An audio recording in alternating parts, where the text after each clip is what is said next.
बिस्मिल्लाहिर्रहमानिर्रहीम अस्सलामुअलैकुम। आप यूट्यूब चैनल देख रहे हो, मेरा नाम है अब्दुल रहमान। नाज़रीन, आज 7 जुलाई है, जुमे का दिन है और आज यौम तक़दीस कुरान मनाया गया है। स्वीडन में एक बड़ा अफसोसनाक वाक़या हुआ और कुरान पाक की बेहुरमती की गई, जिसकी वजह से पूरी दुनिया के मुसलमान मुल्क जो हैं उन्होंने शदीद एहतजाज किया। OIC समिट ने बड़ा ज़बरदस्त किस्म का जो है वो एहतजाज किया और अब स्वीडन हुकूमत जो है उन्होंने घुटने टेक दिए हैं और उनके जो वज़ीर इंसाफ है उन्होंने क्या बयान जारी किया वो भी आपके सामने रखेंगे। लेकिन इमरान खान साहब ने पूरे मुल्क में एहतजाज की कॉल दी थी और फिर शहबाज शरीफ साहब ने भी दी और आज बाकायदा एक जो है दिन मनाया गया यौम तक़दीस कुरान और पूरे मुल्क में आवाम निकली। क्या उनके पास जो है पाकिस्तान के झंडे थे या उनके हाथ में तहरीक इंसाफ के झंडे थे या उनके हाथ में PDM के झंडे थे, ये आपके सामने रखेंगे। और जब आवाम निकली सड़कों के ऊपर बाकायदा, आज तो एहतजाज जो है ज़मान पाक तक पहुँच गया। आवाम दोबारा से जो है उन्होंने अपना रुख ज़मान पाक की तरफ कर लिया। इसी तरह पूरे मुल्क में जो है एहतजाजी रैलियाँ निकली और लोगों ने PTI के झंडे पकड़े हुए थे। और पुलिस को क्या ऑर्डर दिए गए थे, पुलिस क्या करती रही, किस तरह लोगों के हाथों से झंडे जो है वो खींचती रही, किस तरह जो है वो पूरा एक नैरेटिव बनाने की कोशिश की गई कि जी सबके हाथ में जो है वो PMLN के झंडे थे या जो है वो पाकिस्तान के झंडे थे। पाकिस्तान के झंडे थे लोगों के हाथ में, लेकिन एक नैरेटिव बनाने की और जो पुलिस को ऑर्डर दिए गए थे कि अगर PTI के झंडे हों तो आपने पकड़ कर खींचने हैं और वीडियोस नहीं बनाने देनी। वो वीडियोस भी आपकी स्क्रीन के ऊपर चलाएंगे और बताएंगे कि किस तरह अब आवाम के दिल में से जो खौफ के बुत है वो आवाम तोड़ती जा रही है और जिस तरह के दबाने की कोशिश और PTI को 9 मई के वाक़यात के बाद एक मज़मूम साजिश के तहत जिस तरह PTI को क्रश किया गया, उसको तोड़ा गया और अभी तक ये प्लान बनाया जा रहा है कि जी PTI का जो है नाम लेने वाला कोई नहीं होगा, PTI को इलेक्शन नहीं लड़ने दिया जाएगा, इमरान खान को जो है अरेस्ट कर लिया जाएगा और इसके ऊपर बाकायदा काम शुरू हो चुका है। लेकिन हर्डल्स आ रही हैं, इमरान खान को अरेस्ट नहीं कर पा रहे हैं, प्रेशर है कि पता नहीं क्या होगा, डर और खौफ तो है क्योंकि जुल्म का निज़ाम जो है वो कभी नहीं चलता है। सच की आवाज़ को नहीं दबाया जा सकता है, जितना भी दबाएंगे वो उतना ही ज़ोर से जो है वो दोबारा उठेगी आवाज़ और ऐसा नहीं हो सकता। कुछ डिटेल्स आज के दिन की और पाकिस्तान की सियासत के हवाले से कुछ अहम अपडेट्स। PTI के 22 अहम जो रहनुमा हैं उनके आज नाकाबिले ज़मानत वारंट जो है वो जारी कर दिए गए हैं इंसदाद दहशतगर्दी अदालत की तरफ। उनमें कौन कौन से नाम शामिल हैं, असद उमर और शाह महमूद कुरैशी, तो आज बाकायदा जो है वो 9 मई के वाक़यात के हवाले से जो तफ्तीशी टीम है उसके सामने पेश भी हो गए हैं, वो अपडेट्स भी आपके सामने रखेंगे। असद कैसर साहब ने जो है वो मीडिया से बात की है, उन्होंने क्या कहा है वो भी आपके सामने रखेंगे। हुकूमत की जानिब से कुछ मेहरबानी की गई है 9 मई के वाक़यात के बाद जिन ख़वातीन को पकड़ा गया था और ख़ासतौर पर जो 18 साल से कम उम्र बच्चे जिनको पकड़ा गया था उनके हवाले से हुकूमत ने एक अच्छी खबर दी है, वो भी आपके सामने रखेंगे।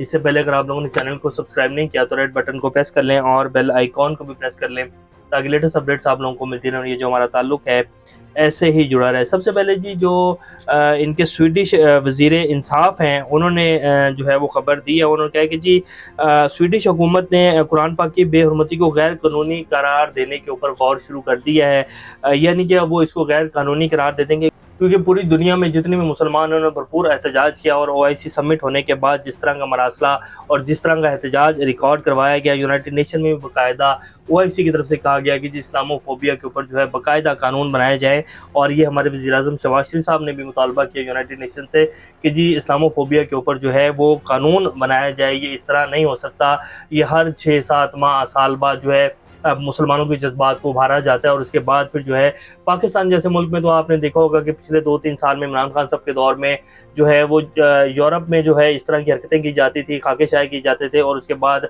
तहरीक लब्बैक ने जिस तरह पूरे पाकिस्तान में रैलियाँ निकाली और उसके बाद फिर पाकिस्तान में क्या-क्या कुछ होता रहा और फिर हम अपने घर को खुद ही जलाना शुरू कर देते। तो इस तरह जो है ये ठीक नहीं है, यूरोप को इस इक़दाम से बाज़ आ जाना चाहिए। तो बहरहाल अब स्वीडन हुकूमत ने तो घुटने टेक दिए, उन्होंने कहा कि जी हम जो है इसको गैर कानूनी करार देने जा रहे हैं। तो ये बहरहाल अब जो वीडियोस आपकी स्क्रीन के ऊपर चला देते हैं जिसमें ये पहली वीडियो आप देख सकते हैं कि पुलिस जो कांस्टेबल है वो झंडा बाकायदा जो है PTI का वो उतार रहा है, बंदों से पकड़ रहा है, उनकी मोटरसाइकिलों से खींच रहे हैं और इस तरह के बहुत सारे क्लिप जो हैं वो आज सारा दिन मौसूल होते रहे हैं, जिसमें बाकायदा पुलिस जो है वो कोशिश करती रही कि जी झंडे जो हैं PTI के वो लोगों से ले लिए जाए, उनकी मोटरसाइकिलों के ऊपर लगे हुए हैं तो उनसे उतार लिए जाए।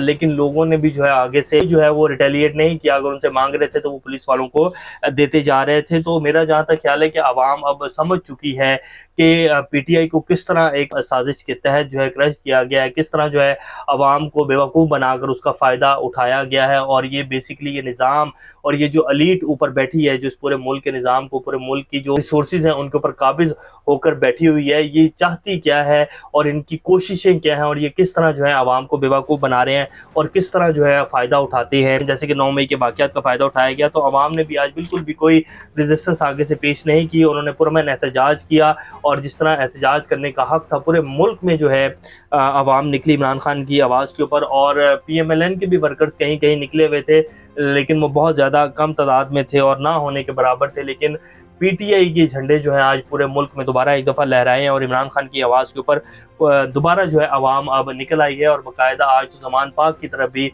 रैली ने जो है वो रुख किया है और लोगों ने खौफ के बुत जो हैं तोड़ना शुरू कर दिए हैं। तो ये जितना भी दबाने की कोशिश करेंगे और जितना भी जो है क्रश करेंगे, उतनी ही ज़ोर से ये स्प्रिंग जो है ये बैक आएगा। और वैसे तो जैसे हम पहले भी आपके सामने रखते हैं कि अब बस कर देना चाहिए। पूरे मुल्क का जो है वो एक ड्रामा बन चुका है, पूरी दुनिया में हम लोग तमाशा बन चुके हैं। आइन नाम की चीज़ ही नहीं रह गई है पाकिस्तान में। और जिस तरह हमने देखा कि गिलगित बल्तिस्तान के इलेक्शन में धांधली की जा रही है और जिस तरह जो है वो धौंस जमाया जा रहा है और बाकायदा नून लीग और पीपल्स पार्टी को जितवाने की कोशिश की जा रही है, हालांकि पीटीआई के नंबर्स पूरे हैं, तो वो पूरी दुनिया को नजर आ रहा है कि क्या हो रहा है पाकिस्तान। इसीलिए आईएमएफ का वफ्द जो है आज वो इमरान खान साहब से 4 बजे मुलाकात के लिए ज़मान पार्क भी पहुंच गया है।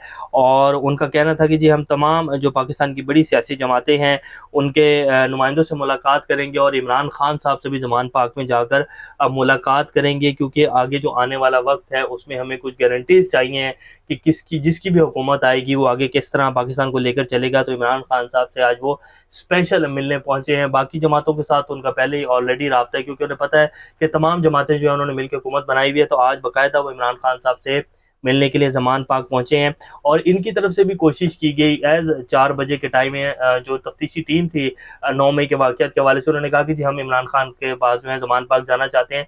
तो इमरान खान ने ये कह के उनको इनकार किया कि जी मेरे पास जो है वो आईएमएफ का वफ्द आ रहा है, तो ये इनकी जो है वो हैं प्लानिंग है सारी कि किसी ना किसी तरीके से इमरान खान को जो है वो साइड लाइन के ऊपर कर दिया जाए, इसको किसी से ना मिलने दिया जाए और जो है इसका बिल्कुल राब्ता जो है वो दुनिया के साथ मुनक़ता कर दिया जाए। लेकिन जितनी भी कोशिशें करेंगे कोई फ़ायदा नहीं होगा।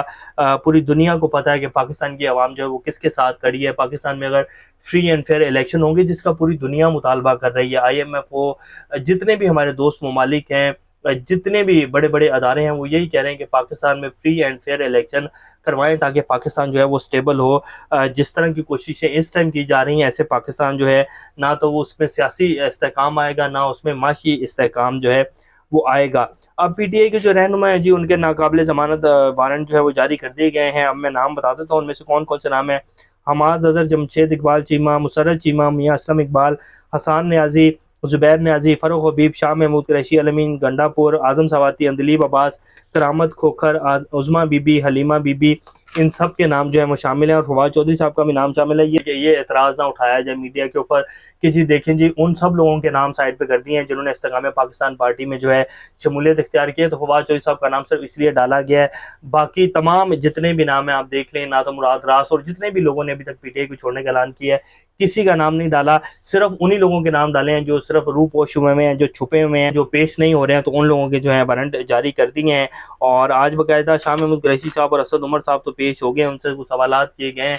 वो तो उन्होंने नहीं बताया कि क्या सवालात किए गए हैं, लेकिन उन्होंने बताया कि जी हमारा तो इससे कोई ताल्लुक नहीं है, ना ही कोई मनसूबा साजी हुई है। अगर आपके पास कोई ऐसी चीज़ है, कोई सबूत है कि जी ज़मान पाक मनसूबा साजी हुई है और इसमें ये लोग शामिल थे, तो हमारे सामने रखें और अदालत में जाके सबूत दें और हमें अरेस्ट करें। लेकिन ऐसे नहीं चलेगा जिस तरह आप लोग करने की कोशिश कर रहे हैं कि जी आप बताएं जी क्या हुआ क्या नहीं हुआ। हमने तो किया ही कुछ नहीं, आप लोगों ने साबित करना है। और ये बात भी वाकई सही है कि अदारों ने साबित करना है, अदारों ने सबूत फराहम करने हैं कि जी ये देखें, ये सबूत है, ये मनसूबा साजी हुई है, ये इस टाइम पे मीटिंग हुई ज़मान पाक में, ये उसके रिकॉर्डिंग्स हैं, ये सबूत हैं। जब कोई ऐसी चीज़ ही नहीं है तो पिछले इतने दिनों से क्या ढोल बजाया जा रहा है कि जी सबूत मौजूद हैं और आर्मी एक्ट के तहत मुकदमे चलाए जाएंगे। बहरहाल एक मज़मूम कोशिश है जो की जा रही है और ये कभी भी इसमें कामयाब नहीं होंगे। असद कैसर साहब कहते हैं कि पीडीएम से पूछता हूँ कौन सी जमहूरियत है, अगर आपने इस तरह की सियासत करनी है तो माशाल्लाह ही इससे बेहतर है। उन्होंने सवाल उठाया कि स्पीकर को गिलगित बल्तिस्तान असम्बली में जाने से रोककर क्या पैगाम दिया गया। अब स्पीकर को ही जो है वो गिलगित बल्तिस्तान की असम्बली में नहीं जाने दिया गया, तो आप अब इसको क्या कहेंगे? ये पाकिस्तान में आइन और कानून है या मार्शल लॉ नाफिज है?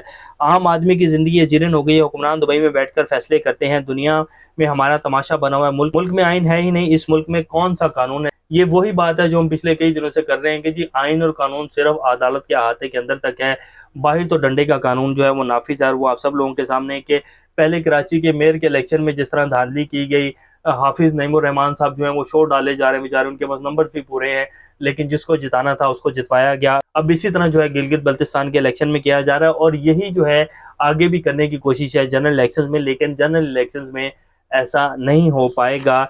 ये अभी तक की है जो कर रहे हैं, इसके अलावा आगे नहीं कुछ भी कर पाएंगे। तो ये जी अभी की कुछ लेटेस्ट अपडेट्स हैं। IMF ने कहा है कि जी आप $6 अरब की यकीन दहानी करवाएं, तो हमारी हुकूमत से $8 अरब की यकीन दहानी करवा दी है। फिर दोबारा जो है बोंगियां मार रहे हैं। वो IMF कह रहा है कि जी आप $6 अरब की यकीन दहानी करवाएं कि हम आपको जो है $8 अरब अदा करेंगे। तो अभी जो है $3 अरब लेने के लिए पता नहीं क्या क्यों कुछ कर रहे थे हम, उन्होंने हमसे $6 अरब मांगे और अब हम उनको कह रहे हैं जी हम $8 अरब की जो है आपको रिकवरी करके देंगे। तो ये जी हमारी हुकूमत की माशी पॉलिसियाँ हैं। हमारे जो वज़ीर-ए-आज़म साहब हैं उन्होंने दोबारा से लैपटॉप स्कीम जो है उसको ऑन कर दिया और कह रहे हैं कि जी दोबारा से पाकिस्तान के जवानों को लैपटॉप दिए जाएंगे। 10 साल बाद दोबारा आज हम वही खड़े हैं, और यही इनकी माशी पॉलिसियाँ हैं कि जी हम दोबारा से 10 साल बाद भी पाकिस्तान में लैपटॉप तकसीम करके जो है वो पाकिस्तान के जवानों को तरक्की देंगे। तो ये पाकिस्तान है, और ये हमारे वज़ीर-ए-आज़म साहब हैं, और ये इनकी टीम है, और ये पाकिस्तान को ये आगे लेकर जाएंगे कि 10 साल बाद भी इनके पास कोई नया प्लान नहीं है, कोई नया आइडिया नहीं है। वही घिसा-पिटा पुराना जो आइडिया है और लैपटॉप को तक़सीम करने वाला और वोट खरीदने वाला, इस तरह ये पाकिस्तान को तरक्की देंगे। अल्लाह पाकिस्तान का हामी नासिर। अभी तक के लिए इतना ही। अपना इस तरह का ख्याल रखिएगा। अल्लाह हाफ़िज़।